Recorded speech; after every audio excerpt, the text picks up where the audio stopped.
Bon allez, il faut bien qu'on s'enjaille joyeusement. Se départir pour une fois des mines d'enterrement.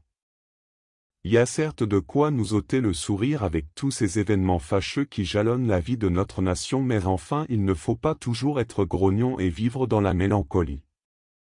Un peu d'ambiance, messieurs et dames. Surtout que la vie est rythmée de joie et de peine. Dans ce charmant pays que des jeunes gens fuient par centaines, il y a pourtant bien des raisons de rester et croire en des jours meilleurs en dépit de la morosité ambiante. Tout de même, reconnaissons que ce pays qui marche sur la tête depuis quelques années, on nous l'a bien changé. Il fut une belle époque où les vacances étaient agrémentées de délirantes chansons accompagnées de coquines chorégraphies. Vous vous souvenez de la chanson « Bin Bin » de Kumba Gawlo Sek ou du fameux cri jouissif « Oui YAYYOY » de Viviane Chidid. C'était au bon vieux temps des tubes de l'été où les nuits dakaroises et les soirées dites sénégalaises étaient interdites aux âmes sensibles. Des soirées où des coquines soulevaient le bas pour tout montrer. Vous voulez un dessin?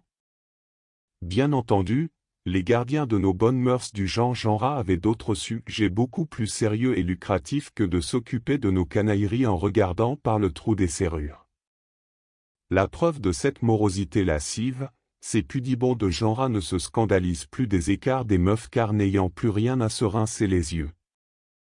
Ils doivent bien s'ennuyer, les pauvres voyeurs. À défaut donc de tubes de l'été, le temps est à la soncorisation.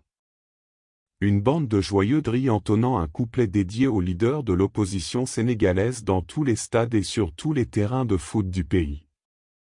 Un phénomène qui s'est amplifié jusqu'à indisposer l'autorité qui ne veut point entendre cet hymne du cœur.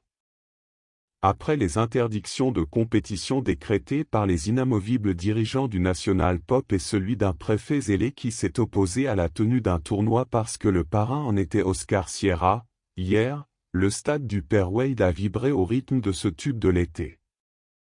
De quoi donner des insomnies au pouvoir qui pourrait bientôt sortir un décret interdisant carrément cette chanson subversive. Avec instruction donnée au procureur de la République de faire respecter cette interdiction par les policiers et les gendarmes qui s'ennuient depuis que les manifestants de Pastef les ont feintés. Qu'accord, le témoin.